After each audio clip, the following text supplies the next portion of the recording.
So, think about it like this. If your child breaks their arm, an X-ray gives you a binary answer. Right. Yeah. You see the break, you know what it is. Exactly. It's this clean, jagged white line. The doctor points to it. You get a cast, and you go home. It's basically engineering. But what happens when that X-ray machine, just doesn't exist? Well, that's exactly where things get complicated. Right. Today, we are wading into the murky waters of pediatric mental health. And we are pulling from this really compelling stack of clinical insights and service literature from MentalSpace School. Which is this K-12 mental health support system operating right now in Georgia schools. Yeah. So our goal for you today is to deep dive into this really specific intersection of parental intuition and modern telehealth. Like, we want to look at why science actually suggests the most accurate medical instrument in the room might literally be a parent's gut instinct. And, we'll also break down the physical mechanisms of how the massive systemic barriers keeping kids from getting help are finally being dismantled. Because it's huge. It really is. I mean, it represents a fundamental pivot in healthcare logistics. We are looking at a real transition away from this reactive clinic-first infrastructure toward a proactive model, one that integrates directly into the home and the school environment. Right. So let's actually start with the diagnostic side of that, because society sends parents a really conflicting message, don't you think? Oh, absolutely. It's incredibly contradictory. Yeah, because on one hand, parents are constantly told, they're helicoptering or they're overreacting or they're too enmeshed in their kids' lives. Right, the classic helicopter parent label. Exactly. So there's this real question of whether this concept of a parental gut instinct is just like a romanticized cultural myth, or, does the source material give it actual clinical weight? Oh, the clinical weight is substantial. Yeah. I mean, the research highlighted in our sources draws a very definitive line here. It confirms that decades of pediatric and child mental health data all point to the exact same conclusion. Which is what? That parents are the earliest and most accurate detectors of a shift in a child's psychological baseline. It's not just some abstract feeling, right? It's a documented observational fact. Based on proximity, I assume. Proximity and exposure, yeah. But logically, how does a parent actually spot a mental health shift before a highly trained professional? Because you have pediatricians with medical degrees, right? Yeah. And you have teachers who spend, 7 or 8 hours a day, 5 days a week with these students. So why on earth would the parent see what the professional completely misses? Well, it entirely comes down to the mechanics of context and time. Like, think about the pediatrician's office for a second. Okay. The doctor gets, at best, a 15-minute snapshot of that child. And that child is in a highly structured, unnatural, and, often intimidating clinical environment. Right. Nobody acts perfectly normal in a doctor's office. Exactly. Their behavior is going to be altered simply by being in that room. And then if you look at the teacher, yes, a teacher sees the child for hours. Yeah. But it's in a group setting. With 20 or 30 other kids. Right, where behavior is heavily governed by rigid social expectations and academic rules. So the child is basically performing. Exactly, they're performing. But parents observe the child across a multitude of unscripted contexts over an extended, continuous timeline. And crucially, they see the child at home. Which the text specifically refers to as the place where the masks come off, right? Yes, that exact phrase. Because when a child is navigating the school day, they're utilizing an immense amount of cognitive and emotional energy just to hold their baseline together, to fit in, to avoid drawing negative attention. It's kind of like owning a car and driving it every single day. Oh, I like that analogy. Yeah, like a certified mechanic might take it for a 5-minute test drive around the block and be like, well, the engine sounds fine, it didn't stall. But as the daily driver, you know exactly what the baseline hum is supposed to sound like. Right. You feel every little bump. Exactly. The second there's this microscopic rattle or some weird vibration in the steering wheel, you feel it instantly, even if the car is technically still moving forward just fine. That's a perfect way to put it. By the time that child walks through the front door of their house at, say, 3:30 in the afternoon, they are cognitively exhausted. From keeping the engine running smoothly for everyone else. Exactly. And that is the exact moment the masking drops. The underlying distress that rattle you're talking about bleeds through, because the home is really the only environment where it is safe to just stop performing. And what's interesting is the text gives us this very specific diagnostic checklist of what that rattle actually looks like in daily life. Yeah, it encourages parents to trust their baseline observations on things that might seem really minor in isolation. Right, like a historically good sleeper who is suddenly waking up frequently at 2 a.m. Or a teenager who used to complain about their teachers all the time, but now they just abruptly stop talking about their day entirely. Yeah, or a previously social, extroverted kid who is suddenly withdrawing into their room all weekend. Or sudden school avoidance. Which, by the way, isn't just a kid saying, I don't want to go to school. Right, it's visceral. It's physical fights every morning involving these mysterious stomach aches or drastic, unexplained shifts in eating or energy. Or a child experiencing massive emotional outbursts that they simply lack the vocabulary to articulate. But look closely at that list, though. I mean, on the surface, none of those symptoms scream psychiatric emergency. No, not at all. They sound like normal developmental milestones. They sound like typical teenage angst, or maybe just a stressful week at school. And that ambiguity, I guess, is exactly why parents delay getting help. It is. Because if parents are such perfect biological monitoring systems, the obvious question is why there is such a massive delay between noticing the shift and actually booking an appointment. Right. What's the holdup? Well, the source outlines this phenomenon they call the am I overreacting trap. Ah, I can see that. Yeah. So the parent registers the baseline shift. They feel the anxiety. But almost immediately, the self-doubt creeps in. They rationalize it. They tell themselves, like, maybe it's just a phase. Or maybe it's hormones, or maybe I'm projecting my own anxiety onto my kid. And the social ecosystem totally reinforces that denial. You know, a parent mentions the sleep regression or the mood swings to a coworker or a sibling, and the immediate response is almost always, oh, don't worry, my kid did that too. It's totally normal. Exactly. It is a collective, well-meaning denial. People genuinely want to comfort the parent. Right. But the mechanical result of that comfort is that parents end up sitting on their accurate intuition for months. They know something is fundamentally wrong, but they're basically waiting for permission to act. Okay, but I need to push back on this a little bit. Sure. Given the current cultural climate, especially with social media algorithms constantly feeding people psychological diagnoses left and right, isn't there a very real danger of pathologizing normal human emotion? That's a very common concern, yes. Right. Like, if every single time a 14-year-old slams a door or a 10-year-old gets sad, we rush them to a therapist, aren't we going to completely exhaust an already overburdened healthcare system? Like, shouldn't a parent wait for the symptoms to become undeniable before escalating to medical intervention? Well, that is the precise logic the source material aims to completely dismantle. Really? Yes. Because waiting for the symptoms to become undeniable is, by definition, waiting for a crisis to occur. The text focuses heavily on the hidden cost of that waiting period. What happens during that period? When you delay, the distress compounds. The neural and behavioral patterns become calcified. So a mild school anxiety turns into a full-blown phobia that keeps them out of the building for weeks. Oh, wow. So it's snowball effects. Exactly. Furthermore, the child's trust in their adult support system diminishes because, they've been struggling silently for 6 months and no one stepped in to help. That makes sense. So by the time you finally act, because it's bad enough, you're requiring a massive, intensive, long-term intervention. Basically, you're trying to put out a forest fire. So the timeline between I noticed a slight rattle and the engine blew up, that is the critical window. It is the golden window for intervention. And to address your point about exhausting the system, the text presents a really fascinating counter-framework. Okay.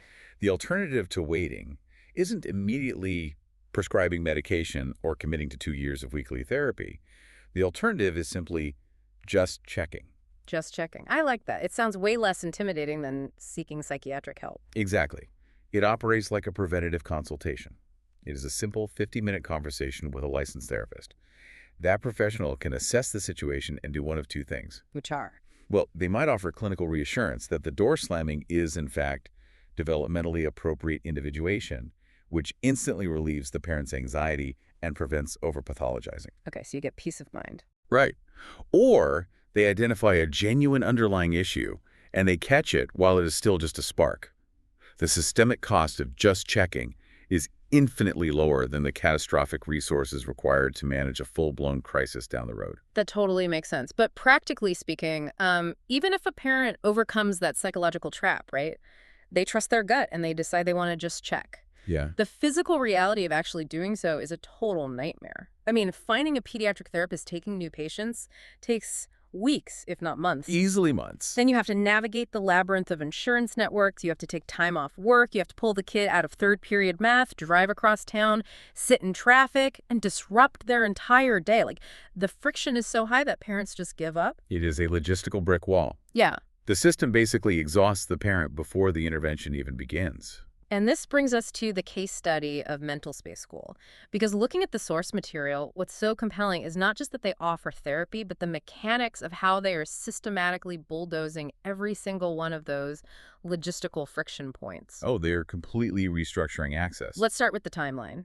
There is no waiting list of 3 months. They are operating on a model of same-day teletherapy. Which, in the context of community mental health, same-day access is a massive disruption of the standard operating procedure. It's almost unheard of. Right. And then you look at the financial architecture. How is this even accessible? Well, the source notes that Medicaid carries a $0 copay. Wow. Yeah. And they're in network with this sweeping list of commercial providers: Blue Cross, Blue Shield, Cigna, Aetna, United Healthcare, Humana, Peach State, CareSource, and Amerigroup. That's a huge net to cast. It is. But how is a $0 copay economically sustainable for a provider offering same-day service? Like, what is the engine allowing them to bypass the usual industry roadblocks? Well, it works by aligning federal subsidies, state-level educational funding, and those high-volume private insurance networks. Okay. By acting as a centralized node that accepts virtually every form of payment, including Medicaid, they achieve a scale that allows them to absorb the administrative costs that usually sink private practices. Economy of scale. Exactly. They are effectively democratizing access, ensuring that the intervention is dictated by the child's clinical need, not by their parent's tax bracket. That's incredible. And we also need to translate some of the technical jargon in the text here, because they emphasize that their services are entirely HIPAA and FERPA compliant. Which is huge. Yeah, for you listening, this is a crucial distinction. HIPAA is the federal law protecting medical privacy, ensuring doctors keep your health records secure. FERPA is the federal law protecting educational records, dictating what schools can and cannot share. Historically, this intersection is an absolute mess. Doctors can't easily talk to school counselors, and schools can't access medical files. But MentalSpace School operates by threading that exact needle, providing a legally compliant bridge between the healthcare provider and the school district.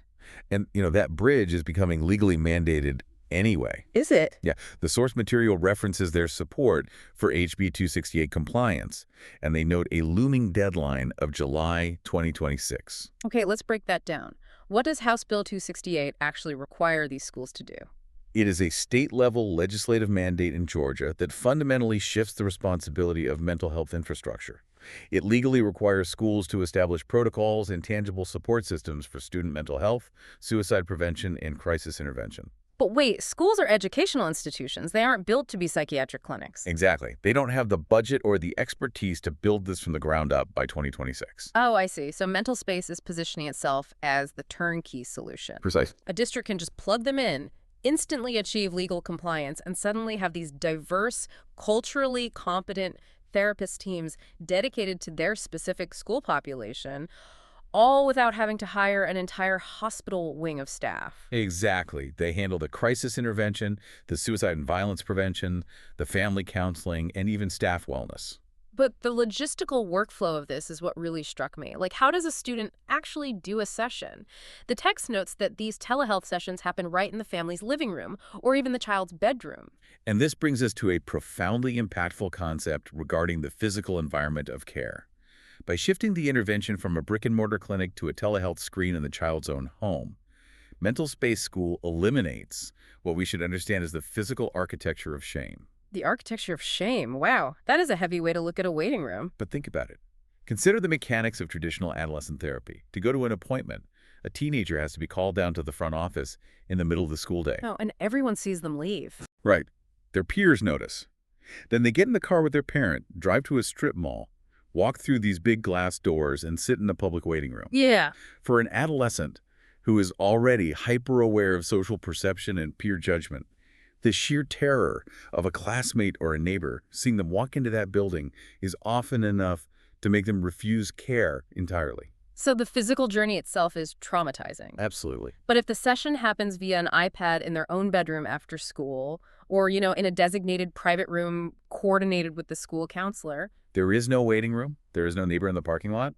The intervention occurs in an environment the child already controls. That's brilliant. The logistical barrier of the commute and the psychological barrier of public stigma are basically simultaneously bypassed. And we aren't just theorizing that this works either. The source provides the actual clinical outcomes of this workflow. The numbers are impressive. Yeah, they cite an 89% improvement in student attendance, a 92% reduction in anxiety, and an 85% family satisfaction rate. Like, to put that in perspective, think about the kid we discussed earlier, the one exhibiting sudden school avoidance. Right, the child refusing to get out of the car in the morning drop-off line. Exactly. When you see a 92% reduction in anxiety, you aren't just changing a metric on a spreadsheet.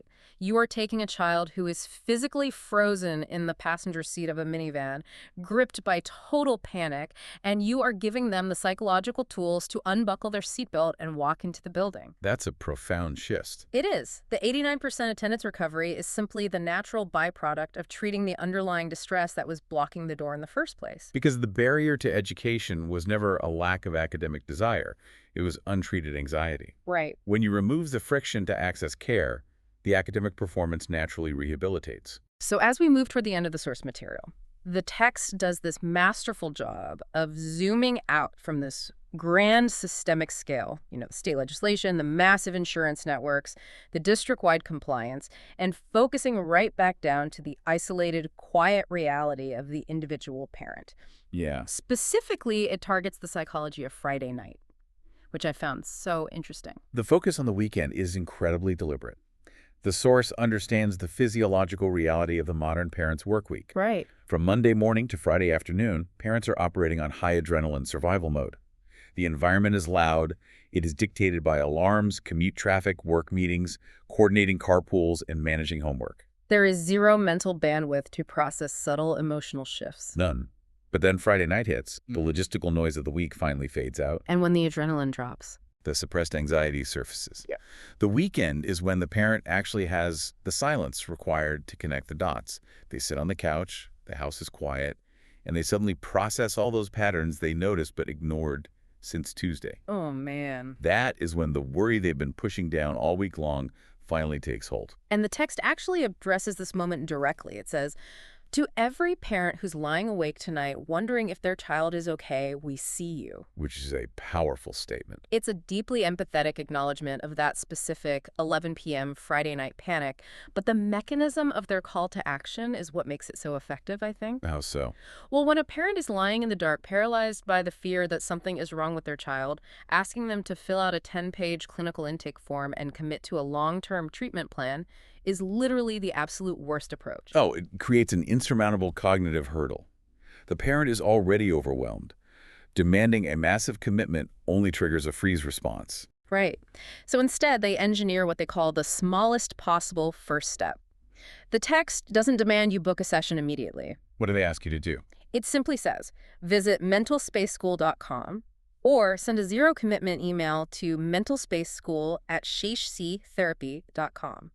Just look at the list of partner schools, read the FAQ on how the logistics work.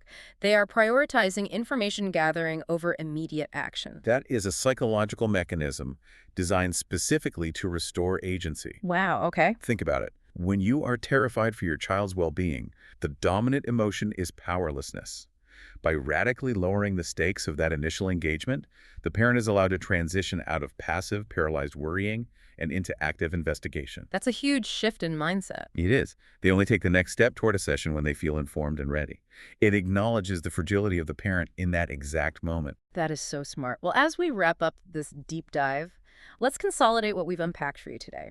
We started by validating the biological and clinical reality of your gut instinct, proving that because you see the mask drop at home, you are the most advanced diagnostic tool in your child's life. Absolutely.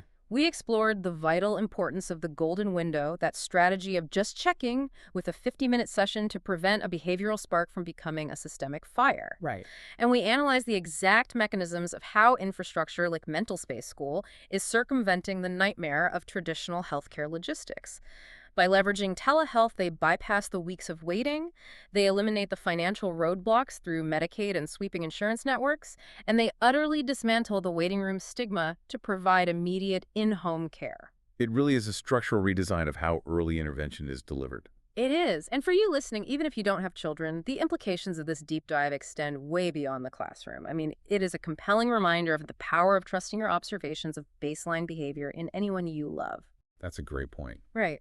Whether it's a spouse, a sibling, or a close friend, noticing those subtle, uncharacteristic shifts and having the courage to help them just check can be the catalyst that changes their entire trajectory. It also serves as a blueprint for how simply removing the friction of access can radically alter societal health outcomes. Yeah, and taking all of this into account, it leaves us with one final, pretty profound implication to consider moving forward. What's that? Well, we established at the very beginning that parents are the ultimate detectors because the home is the environment where a child's mask comes off. That is where they are most authentic. Right, because the cognitive load of performing is gone. So we really have to ask how the permanent integration of in-home teletherapy alters the very nature of clinical treatment. Oh, I see where you're going with this. Yeah. By bypassing the sterile, unnatural clinic environment entirely, and instead placing the therapist virtually into the child's own living room or bedroom, which is their safest, most unguarded space, does the medium of telehealth actually break down the patient mask faster and more effectively than traditional in-person therapy ever could? Wow. You aren't just digitizing the old system, you are completely changing the environment in which the picture is taken, allowing you to bypass the mucky waters and see straight to the baseline. Exactly. Well, that is definitely something to mull over. Thank you for joining us on this deep dive, and we'll catch you next time.